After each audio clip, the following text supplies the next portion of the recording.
Hi friends, welcome to our blogs. ಈ blog ಸಹ ಧಾರವಾಡನ ಬ್ಲಾಗ್ ಆಗಿದ್ದು, ನಾನು ಧಾರವಾಡ ಫೇಮಸ್ ಟೆಂಪಲ್ ಆದಂಥ ದುರ್ಗಾದೇವಿ ಟೆಂಪಲ್ಗೆ ಬಂದಿರೋದು. ನೋಡಿ, ಈ ವಿಡಿಯೋದಲ್ಲಿ ಸೂಕ್ಷ್ಮ ನೋಡಿ ಹಾವು ಕಾಣಿಸ್ತಿದೆ. ಟೆಂಪಲಲ್ಲಿ ನಾನು ಹೋದಾಗ ಕಂಡಂಥ ಒಂದು ದೃಶ್ಯ. ಇವಾಗ ಮತ್ತೆ ಸಂಜೆಗೆ ನಾನು ಹಾಗೆ ನಮ್ಮ ಮನೆಯವರು ಹಾಗೆ ನಮ್ಮ ತಮ್ಮ ಇವಾಗ ಹೊರಗಡೆ ಬಂದಿರೋದು. ಇಲ್ಲಿ ಧಾರವಾಡ ಫೇಮಸ್ ಆದಂಥ ಎಲ್ಲಿಯ ಕ್ಯಾಂಟೀನು. ನಾವು ಇಲ್ಲೇ ಒಂದು ವರ್ಷ ಕಲ್ತಿರೋದ್ರಿಂದ ಹಾಗೆ ಇಲ್ಲಿ ಎಲ್ಲ ತಿಂಡಿಗಳು ಸಹ ಚೆನ್ನಾಗಿರುತ್ತವೆ. ಹಾಗಾಗಿ ನಾನು ಸಹ ನಮ್ಮ ತಮ್ಮ ಹಾಗೆ ನಮ್ಮ ಮನೆಯವರು ಸಹ ಇಲ್ಲಿ ತಿನ್ನಲು ಅಂತ ಬಂದಿದ್ವಿ. ನೋಡಿ, ಇಲ್ಲಿ ಫೇಮಸ್ ಅಂದರೆ ತುಪ್ಪದ ಅವಲಕ್ಕಿ ಹಾಗೆ ಮಿರ್ಚಿ, ನಂತರ ಉತ್ತರ ಕರ್ನಾಟಕ ಏನೇನು ಸ್ಪೆಷಲ್ ಬರುತ್ತಲ್ಲ ಅದು ಎಲ್ಲ ಇಲ್ಲಿ ಸಿಗುತ್ತೆ. ನೋಡಿ, ಆರಾಧನಾ ಚಟ್ನಿ ಅಂದರೆ ಇಷ್ಟ. ನೋಡಿ ಯಾವ ಥರ ಚಟ್ನಿ ಎಲ್ಲ ತಿಂತಿದ್ದಾಳೆ.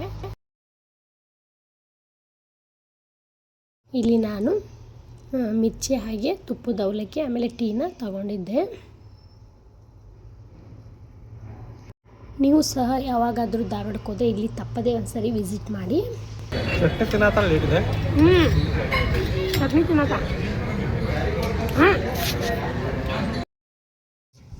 ಬೆಂಗಳೂರಲ್ಲಿ ಒಂಥರ ಸೇವ್ಪುರಿ ಇದ್ದರೆ, ಆದರೆ ಧಾರವಾಡದಲ್ಲಿನೇ ಬೇರೆ ಥರ ಸೇವ್ಪುರಿ. ಆದರೆ ನಮಗೆ ಧಾರವಾಡ ಸೇವ್ಪುರಿನೇ ಇಷ್ಟ.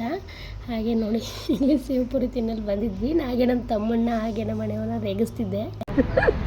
ನೋಡಿ, ಒಂದು ಸ್ಪೂನ್ ಹಿಡ್ಕೊಂಡು ಅವ್ನು ತಿನ್ನೇ ಅಂತಿಲ್ಲ. ನೋಡಿ,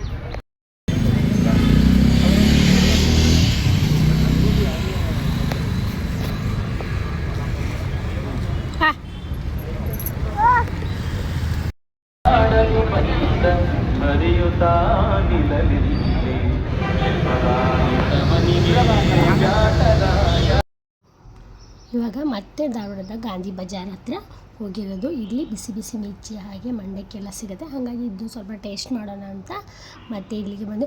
ಧಾರವಾಡಕ್ಕೆ ಹೋದರೆ ನಾವು ಅಲ್ಲಿ ಎಲ್ಲ ಫುಡ್ನು ಸ್ವಲ್ಪ ಟೇಸ್ಟ್ ಮಾಡಿನೇ ಬರೋದು. ಯಾಕಂದರೆ ಈ ಥರ ಎಲ್ಲ ಫುಡ್ಡು ನಮಗೆ ಬೆಂಗಳೂರಲ್ಲಿ ಸಿಗೋಲ್ಲ. ಹಾಗಾಗಿ ನಾವು ಇಲ್ಲಿ ಹೋದರೆ ಎಲ್ಲ ಫುಡ್ನು ಟೇಸ್ಟ್ ಮಾಡ್ತೀವಿ. ನೋಡಿ, ನಮ್ಮ ಮನೆಯವರು ವಡಾಪಾವ್ ತೊಗೊಂಡಿದ್ರೆ, ನಾನು ನಮ್ಮ ತಮ್ಮ ಬಣ್ಣ ಹಾಗೆ ಮಿರ್ಚಿನ ತೊಗೊಂಡಿದ್ವಿ.